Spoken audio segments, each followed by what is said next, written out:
Fala viajantes, tudo bem com vocês? Chega mais perto porque hoje eu tenho mais segredos de viajante para contar para vocês. Nunca tirou um visto porque parece muito complexo? Tem dúvidas sobre quais documentos e preços? Quer fazer aquela viagem massa para os Estados Unidos, Europa e afins, mas tem medo das entrevistas? Vem decolar comigo que eu te conto tudo, desmistificar tudo isso sobre visto.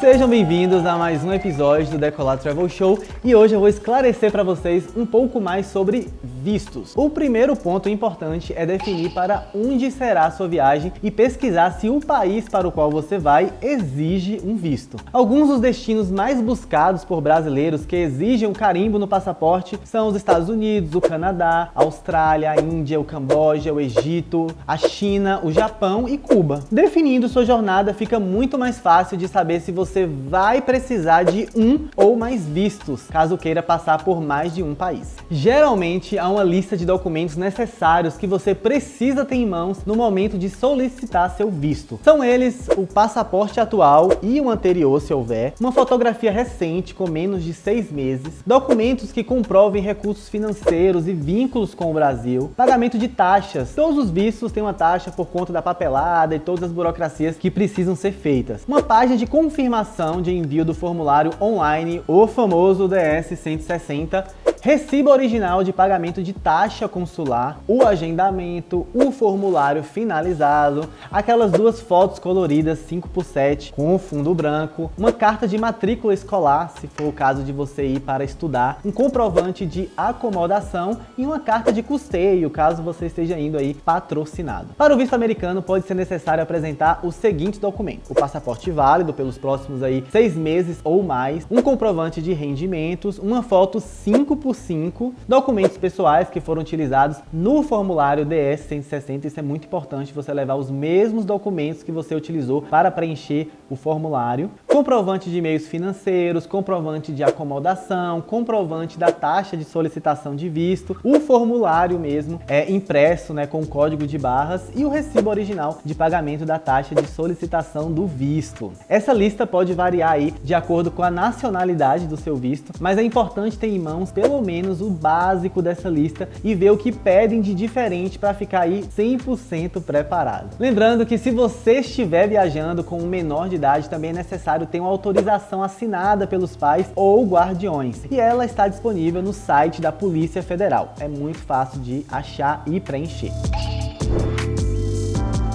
No caso do visto estadunidense, por exemplo, é preciso entrar no site da embaixada e declarar se seu visto é de imigrante ou não. O de não imigrante é necessário para viagens em caráter de turismo, estudos e até trabalho, sendo somente para situações temporárias, e ele é necessário até mesmo em casos de conexões aéreas. Então, mesmo que se for fazer só uma conexão nos Estados Unidos, você vai precisar ter o visto. Para entrar no Canadá, por outro lado, é preciso ter um visto americano válido no momento do pedido ou ter visitado o país aí pelo menos nos últimos 10 anos. O agendamento em todos os casos só é feito após o pagamento das taxas, como é a situação do passaporte, que tem um vídeo inclusive falando sobre isso aqui, vou deixar o link aqui embaixo. E portanto você deve verificar esses detalhes de acordo com a embaixada que prestará o serviço. Esses atendimentos podem variar aí de lugar para lugar. Todos os sites são bem didáticos, então é só preencher seu formulário individualmente, não existem fichas para grupos, então é individual, e seguir o passo a passo orientado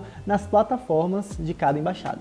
Por enquanto, para turistas na Europa, o brasileiro não precisa de visto se for ficar na zona de Schengen, que engloba 27 países ali na Europa por até 90 dias. Mas isso está para mudar. No ano passado, os países membros da União Europeia chegaram no consenso de estabelecer um visto digital para maior monitoramento de quem entra no espaço europeu e ter mais controle sobre esses turistas. Esse é o ETIAS, o Sistema Europeu de Informações e Autorização de Viagens. Esse documento é vinculado a seu passaporte e passa a entrar em vigor no ano que vem, 2025. Ele deverá ser renovado a cada 3 anos ou se o seu passaporte vencer, o que vier aí primeiro. O ETIAS só serve para quem vai a turismo à Europa, tá bom? Então, se você for estudar ou trabalhar, é necessário outro tipo de visto. Os valores e formas de pagamento das taxas podem variar de país para país também. No caso dos Estados Unidos, o valor é de 185 dólares ou mais ou menos aí 910 reais, a depender da taxa de câmbio. O visto comum de turista para o Canadá custa 100 dólares canadenses. O visto indiano, por sua vez, custa aí 82 mais ou menos dólares e só pode ser pago com cartão de crédito internacional. Já para o visto japonês, é uma taxa de acordo com o tipo de visto e são pagas em dinheiro num guichê no dia da retirada do seu visto e não exige entrevista, para vocês verem que cada lugar, cada país, cada consulado tem suas regras e sua forma de pagamento. Mas tudo isso fica disponível aos solicitantes nas plataformas consulares e fique atento, pois essas taxas são ajustadas de tempos em tempos aí. Para você não ser pego de surpresa, é legal você estar sempre consultando. E também cuidado para não perder o prazo de pagamento. Você pode acabar tendo que fazer uma outra solicitação e aí estraga todo o seu planejamento de viagem. Mesmo com essa coisa arada toda, existem países que não exigem vistos para brasileiros e essa lista, ó, é bem grande. Nosso passaporte aí é um dos melhores do mundo porque são mais de 100 países. Só na América do Sul são 9 países que não exigem nem o passaporte. Você pode viajar aí usando o seu RG. Isso com permanência máxima que pode variar de 90 a 180 dias, tá? Ó, são 18 países nas Américas Central e do Norte que também não pedem carimbo e os países da União Europeia também não pedem visto por enquanto. E com o ETIAS em vigor será permitida aí a estadia de 90 a 180 dias. No continente africano são 9 países, 8 na Oceania e mais 17 na Ásia. Existe uma ferramenta bem bacana que você pode usar para conferir a lista de países que aceitam nosso passaporte azul e quais exigem o carimbo a mais. E é como um dicionário de passaportes, na qual também é possível acompanhar as taxas de câmbio, o ranking de confiabilidade dos passaportes e muito mais informações. Então eu vou deixar aqui no box de descrição o link para você conferir esse aplicativo bem legal. Geralmente esses locais possuem sede em pontos estratégicos do país e grandes capitais. Em São Paulo e Florianópolis, por exemplo, é possível encontrar diversas embaixadas, bem como no Rio de Janeiro ou em outros casos somente em Brasília, como é por exemplo o caso da Embaixada da Croácia.